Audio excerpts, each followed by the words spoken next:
Christine Pitawanich with your weekly recap, where we catch you up on some of the biggest stories of the week. New video released this week is giving clarity to a knife attack at a men's shelter in Salem that left a dozen people hurt.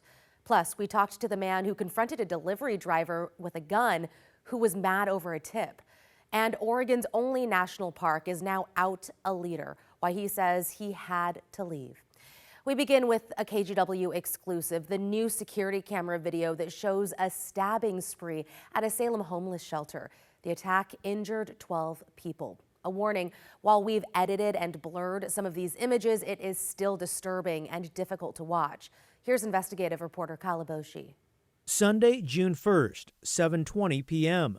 Surveillance video from inside the Union Gospel Mission in Salem shows the suspect, Tony Williams, drop his bag and takes several swings at another man. He then turns to someone trying to intervene and lunges at them with the knife. Another man tries to calm the suspect when he too is stabbed repeatedly before falling to the ground. Williams continues to stab him even as the man gets up.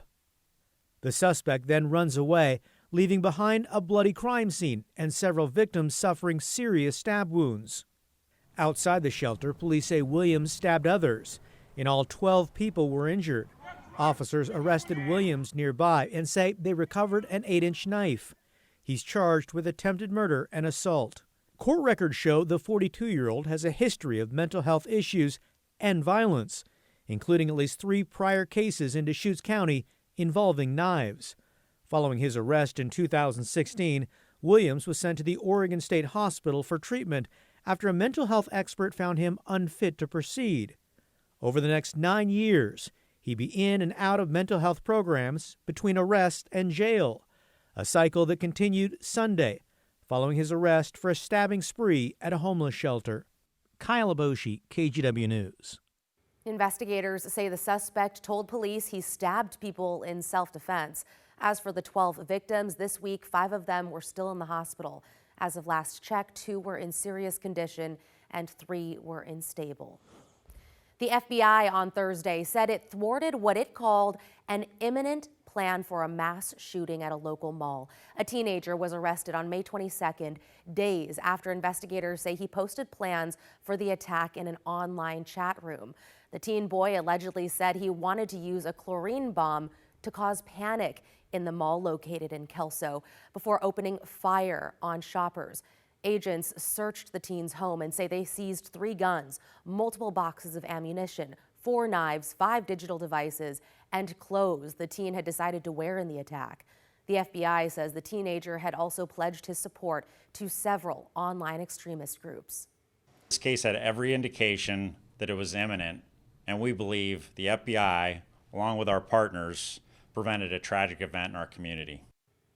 Again, the plan was for the 3 Rivers Mall in Kelso, investigators say. Meantime, the Columbia County District Attorney says it's possible other people could be charged as part of the investigation, which is ongoing. Wednesday marked 15 years since Kyron Horman disappeared.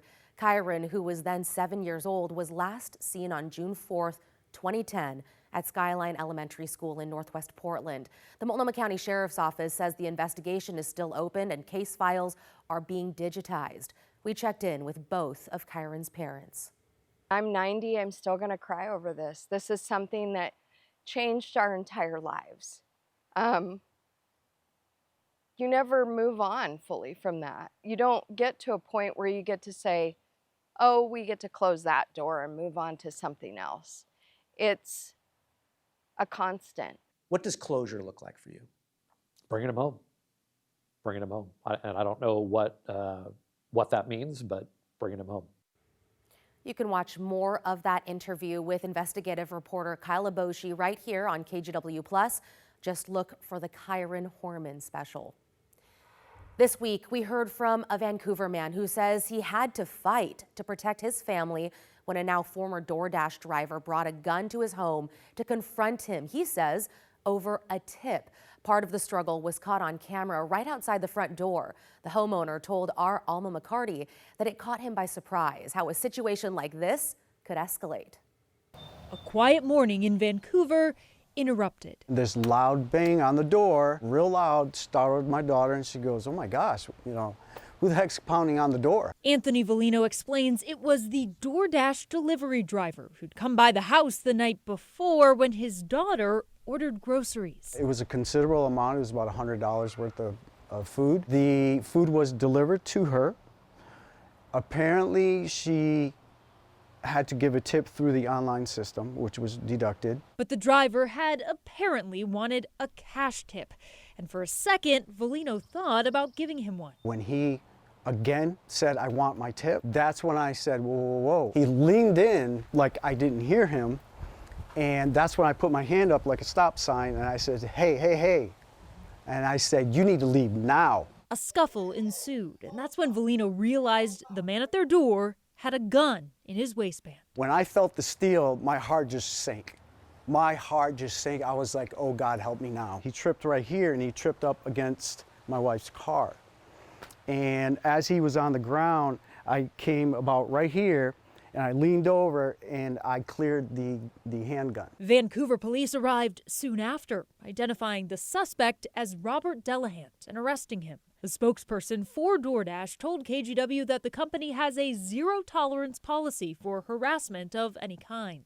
What happened was unacceptable, and the Dasher involved was immediately deactivated. And my kids were in there. They were my grandkids were at the door. My daughter's outside screaming. If he would have drew that gun and missed me and shot one of my kids, it would have been devastating. Alma McCarty, KGW News. The suspect faces felony harassment, DUI, and assault charges. Fortunately, no one was hurt in all of this.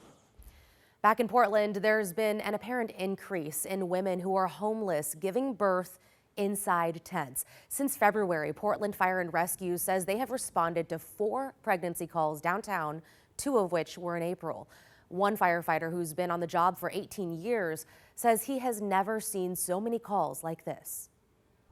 Yeah, for the one down on 3rd and Flanders, down in Old Town, we pulled up, there was tents, there's debris around, there's probably 5 or 6 homeless people around, and then we had our patient, and there she was on her hands and knees, and she was visibly pregnant, 7, 8, 9 months pregnant, and her water had broken and she needed to go to the hospital. And then you kind of have this other scene around you with people that are very emotionally charged and fired up as well. He says these types of cases take a toll not only on the mother and their infant, but also on first responders. Now to a developing story in the Pacific Northwest after an asylum seeker from Mexico was detained as she left a federal immigration courtroom. The Department of Homeland Security said Thursday the woman will not be immediately deported. Lawyers for the 24-year-old transgender Mexican woman say their client fled Mexico in September of 2023 after suffering violence from a cartel due to her gender identity and sexual orientation. When she arrived for her court hearing Monday, she did not have a lawyer with her. ICE lawyers asked to dismiss her asylum case and a judge agreed. ICE arrested her when she left the courtroom. DHS says the woman said she's fearful of returning to Mexico, so she is now referred for what's called a credible fear interview. For now, she's being held in the Tacoma Detention Center. Oregon's Crater Lake National Park has lost its top leader. We spoke to the park's superintendent, Kevin Heatley, this week after he resigned from overseeing Oregon's only national park, citing cuts to staff he says are unsustainable. Heatley says the decision to leave was tough, but he blames the Trump administration cuts, saying they're too much to take for both himself and the small but hardworking staff at Crater Lake. And I did not want to be empowering the current administration to cause that kind of impact on the people that I'm responsible for. And I also did not want to participate in the dismantlement, effectively a dismantlement of the National Park Service. Heatley said he does not have immediate plans for his next job. Well, if you visited the Portland waterfront recently, you know it is Fleet Week. It's part of the Rose Festival and gives people the opportunity to learn more about the military ships. The USS Jack H. Lucas and USS Mustin arrived on Portland's waterfront Tuesday, marking the start of Fleet Week. Now 8 ships are docked and offering tours over the weekend.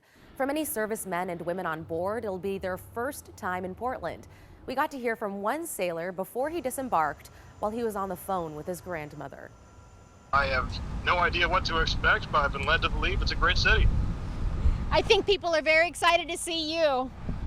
Me and a whole boatload of other sailors. Local businesses are ready for them too. The Rose Festival brings a huge boost to the local economy every year. Heads up, the ships do head out on Monday, so expect more bridge lifts then. Now let's take a look at your weather. Hello, and thank you for streaming us on KGW Plus. I'm meteorologist Chris McGinnis. We are talking about some hot weather coming our way as we go into the weekend. More on that in a second. Our Friday afternoon, though, looking lovely, a little breezy and sunny and warm, warmer than we were earlier in the week. We should have temperatures topping out around 85 or 86. Also, check out the sunset, now inching closer to 9 o'clock. The 9 p.m. or later sunsets that a lot of us know and love here in the Pacific Northwest, our nice long summer days. Those 9 p.m. or later sunsets start a week from yesterday, next Thursday. So that's pretty cool. And we will see a whole lot of sunshine this weekend, and with that comes the threat of some high heat in the forecast. So just know that for Saturday, for the Grand Floral Parade, a KGW weather impact alert for the increasing heat this weekend over the next 3 days. It looks like a little 3-day mini heat wave for us. Sunny and very warm during the parade, with temps warming into the 80s before the parade wraps up, and they will continue warming from there during the day on Saturday. In fact, all the way up to about 89. Some backyard thermometers on Saturday may very well hit 90. But the point is that this is our first step into some really warm weather and downright hot. In fact, record warmth in our forecast on Sunday. Sunday's record high is 94, set back in 1955, and I have very high confidence that we're going to hit or better that. So with that in mind, and again, this is not like overwhelming heat, but it is the first shot of some legit summer heat in late spring here in Portland. So just be prepared during the heat of the afternoon. Do what you can to stay hydrated. Maybe if you're able to, limit your outdoor activity, your exposure to that heat during the afternoon hours, as again, there's going to be several hours where temperatures are quite hot. I wanted to show you this. This is a little weather geeking out a bit, but this is one of the tools I use to help forecast our high temperatures and why maybe you've seen us inching upward in the temperature department the last couple of days. This is the NBM. I've shown this many times. It's the National Blended Model. What it is a composite of dozens of models from the United States, from Canada, Europe, Australia. And there's a lot of numbers on here, but the point is that this range here from 25 to 75%, basically half of the models are forecasting a temperature range between about 95 and 99, and that's for Sunday. So that just gives you an idea that as we get closer to the day, we like to zero in on a number. We're kind of zeroing in on the number, which may very well be hotter than my going forecast. Fast forward another day into Monday, June 9th. Remember, a lot of kids are still in school here. A lot of schools don't have air conditioning. The middle range here of our forecast is once again 95 to 99. So again, another hot day expected on Monday. Whether or not we get an onshore flow that knocks that temperature down a little bit, that's a little too early to tell on that. But the point is the potential is there to be quite hot as we go to Monday as well before we get a break in the heat. So know that as we go into the weekend. Today, again, as we mentioned, looks gorgeous. Tonight will actually be quite comfortable. So if you're like me, maybe getting up early for a run or a bike ride on Saturday morning, temperatures will dip down into the low 50s. So that'll feel good on Saturday morning, but very quickly temperatures rebound. And right now, Futurecast holds us just below 90 in Portland. Again, some backyard thermometers might hit 90 on Saturday, but the point is tomorrow, easily the warmest day of the year so far. And by the way, it will be hotter the farther east you go out into the East Gorge and the Columbia Basin, where you folks will get easily into the mid-90s tomorrow. Fast forward into Sunday, and pretty well a slam dunk that the I-5 corridor is in the mid-90s, we think, during the day on Sunday afternoon. And I-84, as you get east of Hood River, up over the century mark. In fact, Futurecast is pegging the Dalles at 104 on Sunday. So that is some hot stuff. And if our model could go out to Monday, it would show some similar numbers. And that's not all that unusual. Again, our average first 90-degree day at PDX, we've shown this before, is June 18th. Records at the airport, by the way, go back to 1941. So, we've got 83, 84 summers of record here to rely on. The average number of 90s in any given June is 2. And in fact, last year, we had 2. There have been some summers where we've had none.